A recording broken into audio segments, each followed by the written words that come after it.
In our first of a series of classic race reviews, let's have a look back at one of the most drama-filled and chaotic Grand Prix of all time. This is the 1998 Belgian Grand Prix.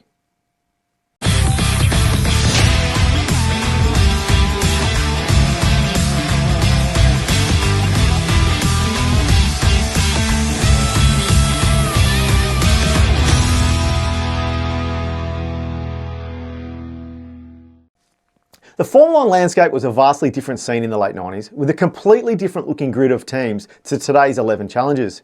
In fact, only 3 teams still exist that competed in 98 in Williams, Ferrari and McLaren.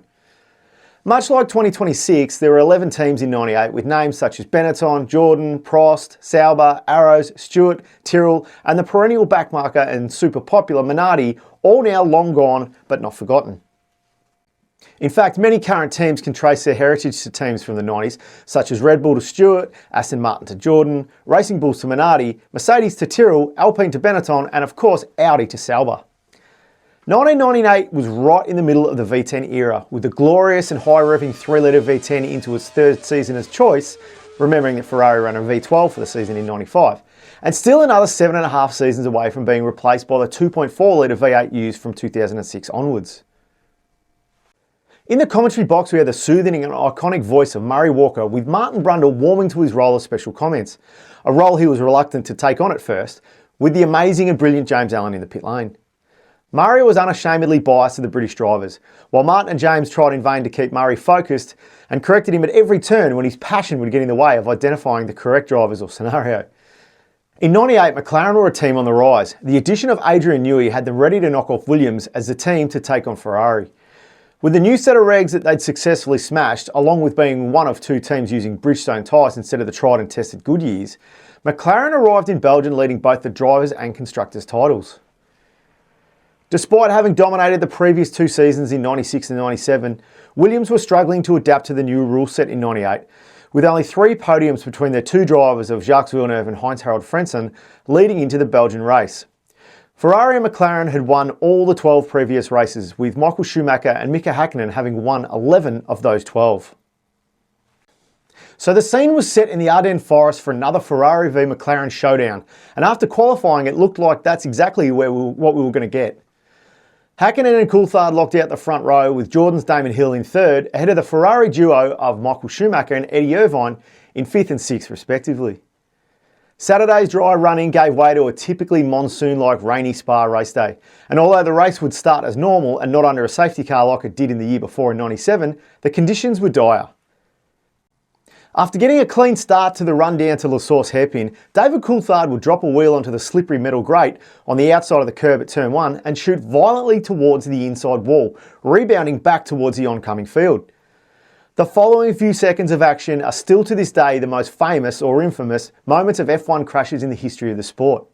12 cars pinballing off the walls and into each other with wheels and carbon fibre flying everywhere.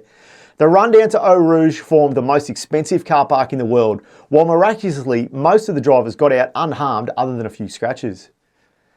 In a time when teams had spare cars, it meant all but 3 drivers could continue, while Rubens Barrichello was forced to sit out due to minor injuries sustained. The race was obviously red flagged to allow for the clean-up, which would take over an hour before the second start could commence.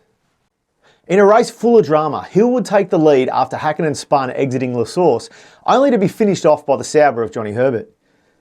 Later in the lap, the Benetton of Alex Wurz and David Coulthard's McLaren would collide, forcing Wurz into retirement, while DC would rejoin in last position.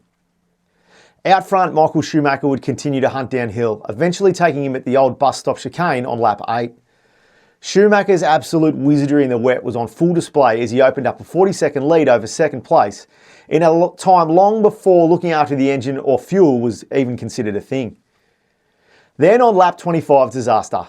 As Schumacher approached Coulthard, the Scot slowed while on the racing line, allowing Schumacher to lap him, but due to the heavy spray, the closing speed was too dramatic, meaning that Schumacher would run straight into the back of McLaren, breaking the rear wing of Coulthard while smashing the front wheel of Schumacher's Ferrari clean off. One of the most iconic pit lane images then ensued, with Michael Schumacher storming into the McLaren pits, trying to find Coulthard, all the while trying to be stopped by now head of F1, Stefano Domenicali. The action didn't stop there, with Eddie Irvine making contact with the wall on the same lap, While the very next lap, Giancarlo Fisichella would drive straight through Shinji Nakano's Minardi, taking both wheels off the Benetton and the rear wing off Nakano's Minardi. This would bring out the safety car, which would allow Damon Hill to pit a second time and come out in front of teammate Ralf Schumacher. At the time, only 6 cars were running. From there on, the two Jordans would run home in the same order, but not after some pleading from Hill to remain in team order and not fight for position. A demand that would see Michael Schumacher buy his younger brother, Ralf, out of his Jordan contract at season's end. So Damon would cross the line for his first win since his title year in '96 and give the flamboyant Irish team their first win in Formula 1 and a 1-2 to go with it. Jean Alesi would come home in third place, 7 seconds off the lead. Heinz-Harald Frentzen, Pedro Diniz and Jarno Trulli in the Prost would come home in 4th, 5th and 6th respectively, filling out the points-paying positions. The fallout from Spa '98 was huge. Before the next round in Monza, Michael Schumacher and David Coulthard would sit down in a private meeting for close to 2 hours, thrashing out who was to blame for their incident. And both came out smiling and shaking hands for the cameras, while neither of them took responsibility for it. Until 2003, when DC admitted he should have got off the racing line. As I said earlier, Michael Schumacher, probably still with a full head of steam, confronted Eddie Jordan about the team orders applied to his younger brother and demanded Ralf be released from the team. After parting with $2 million, Ralf would join Williams for the season 1999. From Spa, Ferrari would take a 1-2 at Monza that would allow Schumacher to draw equal with Häkkinen on points. And from there, one can only assume Schumacher, spurred on by his Monza heroics, would go on to take the title, thus ending Ferrari's long 19-year streak of no championships. But we'd be wrong.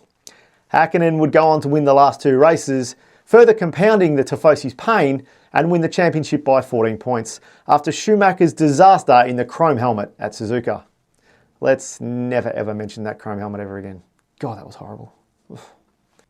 Okay, so that's our first classic race review done. I hope you've all enjoyed it, and if you did, please give us a like or a subscribe for more classic races coming soon. And let us know in the comments which race you think we should cover next. As always, thanks for watching, and if you're not already, please give us a follow on Instagram and TikTok at CNK Motorsport. And until next time, we'll see you at a racetrack near you soon.